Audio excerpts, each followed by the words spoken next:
A nuestros amigos de Legal NEA.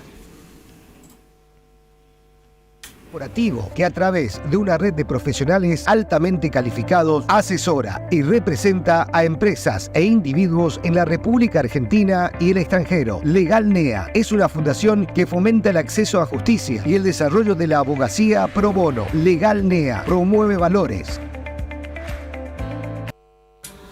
Muy bien, y ya están con nosotros el doctor Carlos Maciel y la doctora Carla Rodríguez. Hoy estamos con Carlos y Carla y vamos a hablar especialmente de temas de familia.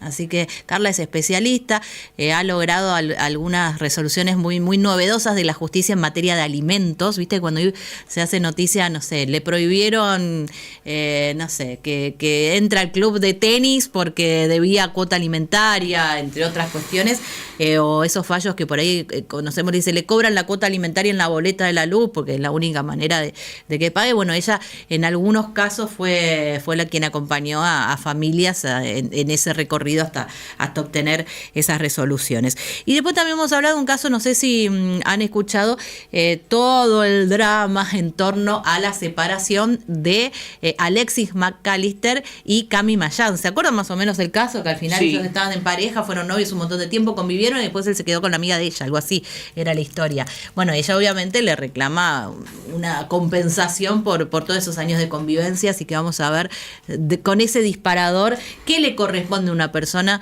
que pese a no haber estado casado, pese a no haber tenido hijos, en algún punto hace un proyecto de vida con otra, y más si todos son millonarios. Entonces ahí es como que es más interesante la cosa. Así que bueno, bienvenidos a ambos, gracias por acompañarnos. Hola Carla, hola Carlos, ¿cómo están? Hola, ¿qué tal? Buen día. Bien, bueno, sumo a esto lo que publicó INDEC hace algunas horas, Nico, que es el índice de crianza. Vos sabés que desde hace un tiempo, varios meses ya, INDEC sumó en sus estadísticas y en sus publicaciones todos los meses un índice que publica, que estima cuánto cuesta mantener un hijo. Y da a conocer según las edades. Ahora Carla nos va a explicar si eso se utiliza o no como referencia hoy en los juicios por alimentos, pero es interesante lo que incluye. Primero que lo divide por edades. Este es el último que publicó INDEC y tenés que, por ejemplo, la crianza. Estamos hablando de mayo de 2025. La crianza o la canasta de crianza de un menor de 1 año es en Argentina de 410.587 pesos. De 1 a 3 años, 487.908. De 4 a 5 años, 410.302 pesos. Y los más caros son ya los más grandecitos, entre 6 y 12 años, 516.113 pesos. Y uno puede ver, de paso sirve para explicar el índice, porque uno puede decir, pero qué locura, ¿cómo 500? Sí. Claro, está dividido en rosado y lila. Lo que está en rosado en la pantalla es lo que cuesta los bienes y servicios en promedio para mantener a un niño de esas edades. Y lo que está en violeta, y ahora Carla nos va a explicar que por ahí esto cuesta a veces que se entienda, el costo del cuidado. Es decir, ponerle un valor económico a el trabajo que dedica el padre o la madre que convive con el niño. Entonces, desde esos dos montos, digamos, se establece lo que sería esta canasta de crianza.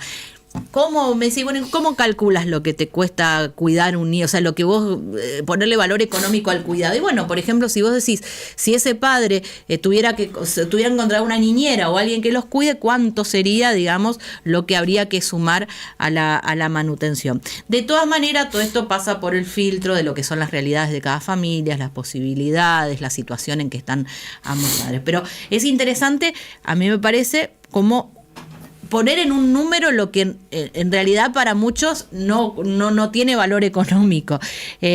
Carla, ¿cómo? A ver, primero te quería preguntar este índice que no debe tener más de un año y pico quizás de publicación de INDEC, si se toma como referencia en los juicios de alimentos o no. En el equipo nosotros armamos la demanda en base a estos montos, pero lamentablemente los juzgados de acá de Corrientes todavía no aplican el índice de crianza. Hay un juzgado así que es el juzgado de familia número 5 del juez Frutos. Él sí aplicó en un caso y por eso se publicó en la página del Poder Judicial. Pero por el momento no lo utilizan como base para fijar alimentos. Sí utilizan el salario mínimo vital y móvil, pero el salario mínimo vital y móvil es inferior a estos montos. Yo creo que debería aplicarse el índice de crianza porque son montos más realistas.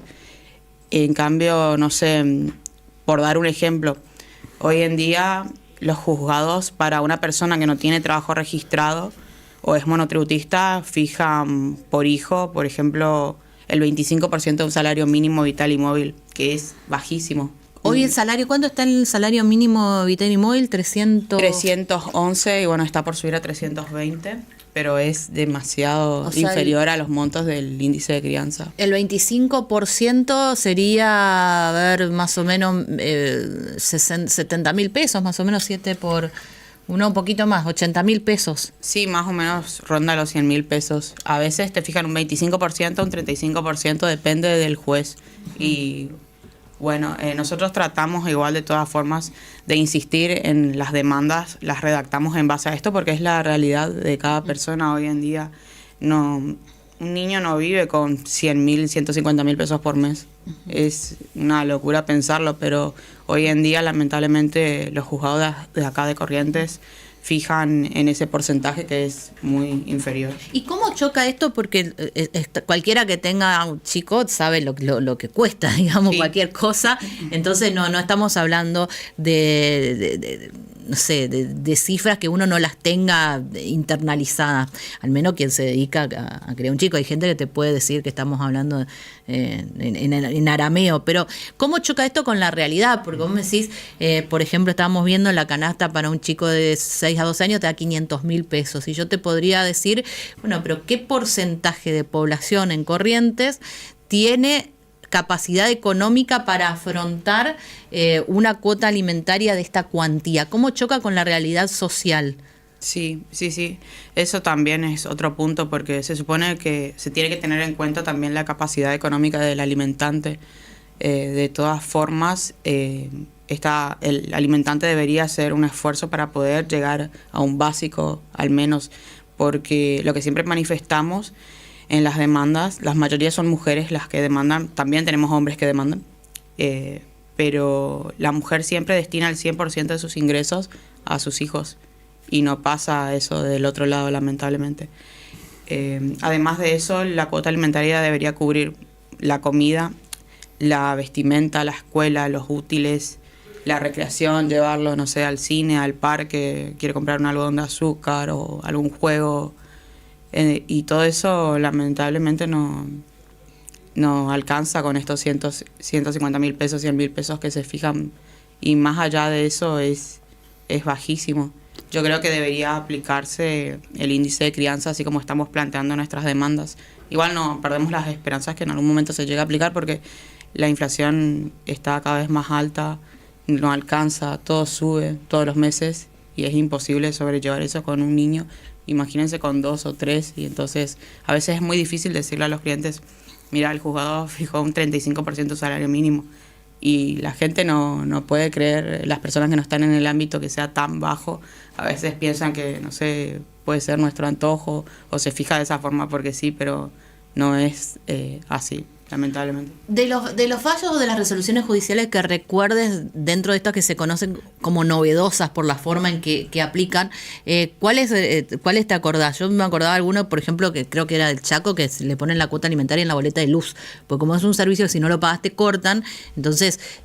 es raro porque entra la empresa de la DPEC de allá a tener que ser como un agente de retención de esta cuota alimentaria, pero dicen los jueces, bueno, pero hay que buscar todas las maneras con el mayor ingenio posible para garantizarle esos alimentos a los niños. ¿Te recordás alguno en el que hayan intervenido? ¿Desde el equipo? Sí. Y bueno, uno de los últimos que tuvimos, que si bien ya hay diferentes casos en el país, fue que logramos retener la cuota alimentaria a una tía y bueno, la verdad la audiencia también fue novedosa porque llamaron al progenitor, al principal obligado y bueno, a la tía. La tía que sería la hermana del progenitor obligado, sí. ¿Cómo? Y era, yo no podía creer que lo citaron también porque no era parte del proceso. Ustedes no reclamaron a la tía. Reclamamos al progenitor obligado, que Sí. es el principal. Se agotó la instancia porque no había forma de cobrarle, no tenía recibo de sueldo, no tenía nada, no tenía auto. Ni siquiera podíamos suspender la licencia de conducir porque no tiene auto, no tiene movilidad. Así que era algo imposible. Entonces tuvimos que plantear otro juicio diferente contra la tía. Y ahí fue lo que me sorprendió, que citaron al principal obligado. Nos sentamos todas las partes en una audiencia con la juez. Y por suerte logramos que él pague la cuota alimentaria. Se fijó, bueno, en un salario mínimo Vitalimóvil completo, que él tiene que pasar hoy en día del 1 al 10 de cada mes. Pero a mí me sorprendió bastante que, bueno, tuvimos que llegar hasta la hermana de él para que él pueda pagar o sea, los alimentos. No terminó pagando la tía, sino que es... Pagó la tía unos meses. Ajá, porque pero eso le retuvieron. puso la presión a él. Sí. Sí. Es una forma también de terceras personas de poder presionar al deudor alimentario y que abone la cuota que corresponde. Y bueno, también están buenos estos mecanismos, por ejemplo, de cobrarle los alimentos a través de la factura de la luz, de la electricidad, del wifi. También vi, bueno, que estuvieron prohibiendo a varios a ingresar en distintos eventos, también de participar en política. En Buenos Aires se conoció hace poco uno que le habían prohibido entrar a la cancha, que era socio de un club de fútbol. Parece que tenía como en eso, digamos, una pasión muy importante. Y bueno, parte del castigo, yo no sé si eso es como un castigo sumado o sea, por el incumplimiento, o si es parte de retener la cuota alimentaria. ¿El juez puede, digamos, imponerle alguna sanción? Sí, se pueden imponer sanciones que son sanciones conminatorias, o sea, sanciones en monto de dinero por cada día de incumplimiento se puede hacer.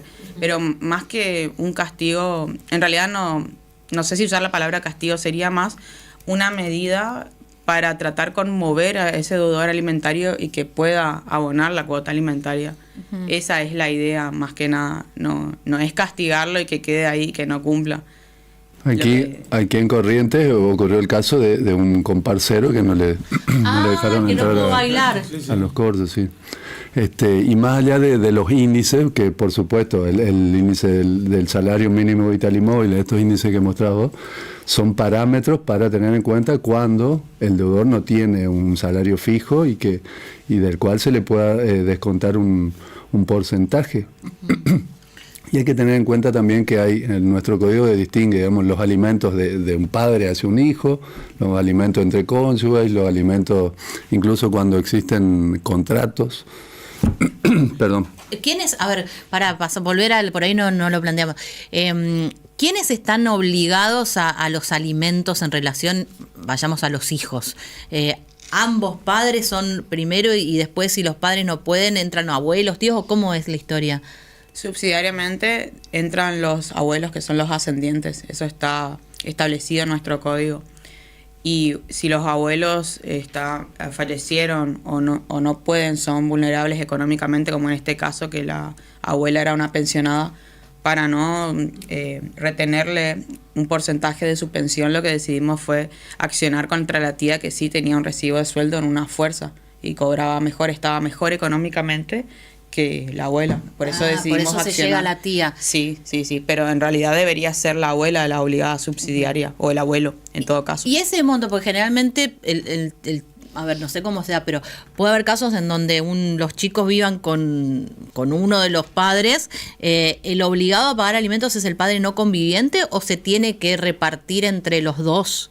Y ahí es donde entra el valor económico del cuidado. ¿Cómo funciona? No, en realidad lo que pretende la ley que se busque es que la persona, ya sea el hijo, ya sea el cónyuge, el conviviente, o que mantenga el mismo nivel económico, social y con todos los aspectos que decía la doctora, que tuvo antes de la ruptura del vínculo, ya sea la separación, ya sea de que el hijo vaya a vivir con el padre o con la madre, y eso también se busca equilibrar, digamos, si el hijo vive completamente con la madre, los gastos de transporte lo hace la madre, de recreación, de alimentación, de vestimenta, como decía Carlos, incluye ahí la cuestión de los alimentos extraordinarios, que es uno de los incidentes que hacía la doctora, que no están establecidos dentro de esos parámetros, pero ¿Qué sería alimentos extraordinarios, por ejemplo?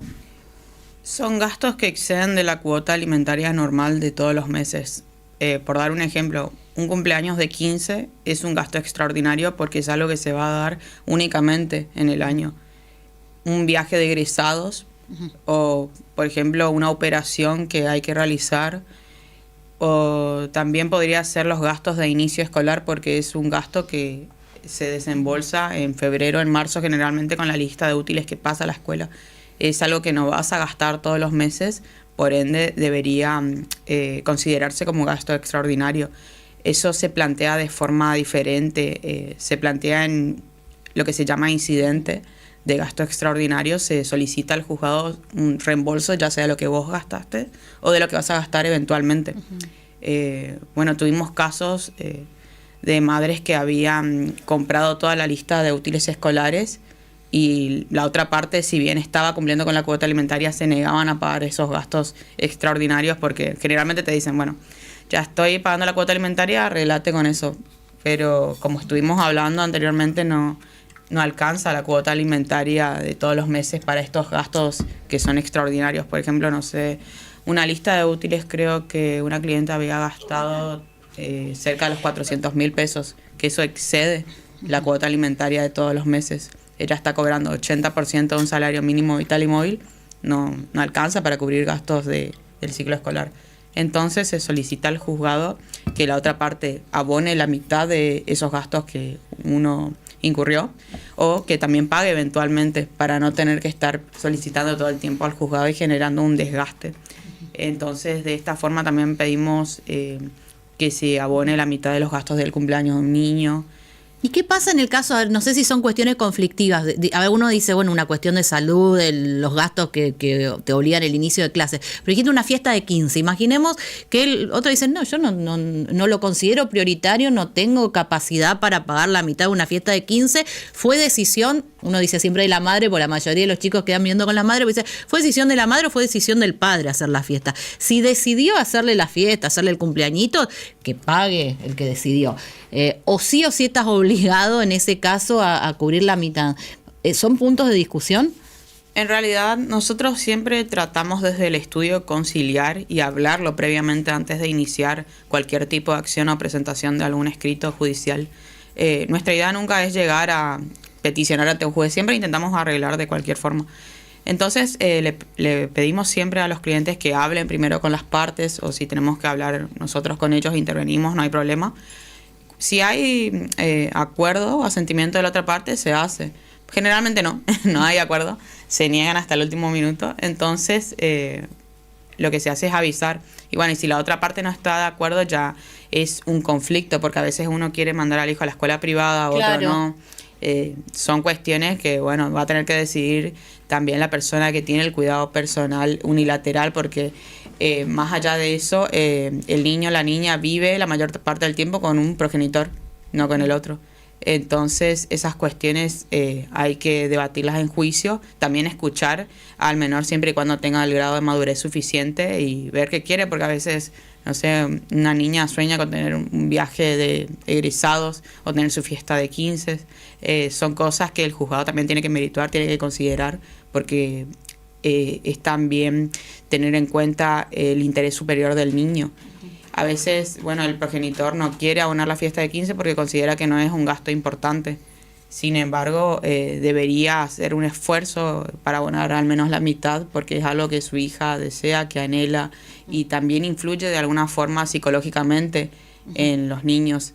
Puede tener, en algún futuro puede, no sé, generarse algún tipo de resentimiento y demás. Entonces lo que siempre se intenta es velar por esos derechos que se tienen. Entonces tratamos, bueno, de que se converse, y si no hay acuerdo, sí, ahí ya peticionamos y va a decir... Termina resolviendo el juez, sí, si hay o no hay fiestas de 15 y quién la paga. Y el juez, es importante, escucha al niño, pero no decide el niño, digamos, porque hay situaciones donde dice, bueno, a ver, quiero ir a vivir con mi papá, o quiero, porque mi papá no me hace estudiar, o el 15, o la play, o estas cuestiones... y escucha al niño, y es importante ver el grado de madurez que tiene el niño, porque obviamente un niño, si el juez se da cuenta que quiere ir a vivir por el papá, porque no estudia con el papá, porque está todo el día divirtiéndose con el papá, que no está mal, pero él lo quiere hacer solo por esa cuestión que es inmadura, por decirlo de una manera. El juez debe evaluar, lo debe escuchar, pero la decisión la va a tomar el juez, de acuerdo a los argumentos de cada parte, por supuesto. Y se complica aún más cuando uno de los deudores alimentarios, por ejemplo, en esa ruptura se va a vivir afuera del país. Acá que vivimos en zona de frontera, se va a Paraguay, a Brasil, a Uruguay, donde se hace el reclamo, qué ley se aplica para el reclamo, etcétera. O sea que es súper complicado, pero el caso súper mediático de la China Suárez con Icardi, con los hijos de Wanda, los hijos de ella, los hijos de Vicuña, que si se van a Turquía, que no se van a Turquía. Bueno, imagino que si en algún momento eso llega a discutirse judicialmente, sería complejo, ¿no? Porque, bueno, no sé, pero bueno, los chicos en el medio muchas veces sufriendo, digamos, todos estos tironeos. Para que no se pase el tiempo, ¿qué pasó con Cami Mayans y McAllister? ¿Le pidió cuánta plata de compensación? $6 millones. Ajá. ¿Ellos convivieron? Claro, son cuestiones relacionadas con el derecho de familia, en este caso el derecho internacional, pero con un instituto que es que surge a partir de la unión convivencial, ¿no es cierto?, que es esta compensación económica. Y el planteo también es ese, digamos, ¿dónde se hace el planteo? Si se hace acá en Argentina o se hace en Reino Unido, ¿qué ley se aplica? Digamos, la de Argentina, la de Reino Unido, si se van a vivir a otro lado. Ellos convivieron allá. Ellos convivieron allá. Son argentinos porque el trabajo, pero como él es futbolista, el trabajo estaba allá y ella lo acompañó hasta allá. Claro, pero en derecho internacional privado el tema de la nacionalidad generalmente no tiene mucha relevancia. Sí, la cuestión del domicilio, si ellos estuvieron domiciliados allá, la unión convivencial se desenvolvió allá. Ajá. El juez, o sea, la jurisdicción, el juez que debe decidir esta cuestión, debe ser el juez del domicilio de la unión convivencial. Y asimismo también, y nuestro código lo establece, es que qué ley se va a aplicar, digamos. Ajá. O sea, porque puede ser que decida esta situación un juez argentino o un juez del Reino Unido, pero puede aplicar leyes argentinas o leyes de... ¿Podría aplicar un juez del Reino Unido leyes argentinas? Sí, claro.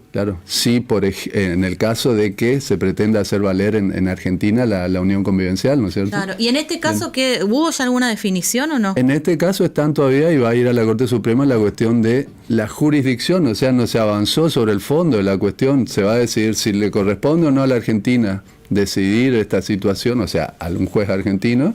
Después se analizará, se desenvolverá el proceso, se adjuntarán las pruebas y se decidirá con qué ley se va a resolver la cuestión. ¿Pero para la ley británica no existe la figura de compensación económica? Esa es una cuestión de calificaciones, digamos. En principio tiene otra terminología, es otro idioma, pero lo que existe sí es una figura similar que es como una unión civil, pero y que fue pensada para personas del mismo sexo, después se amplió para personas de cualquier sexo, digamos, pero tiene otros requisitos, ¿no es cierto? O sea que a los intereses de la mujer que está demandando le convendría la legislación argentina. Le convendría la legislación argentina, porque el otro va a ser más querer valer la otra. Claro.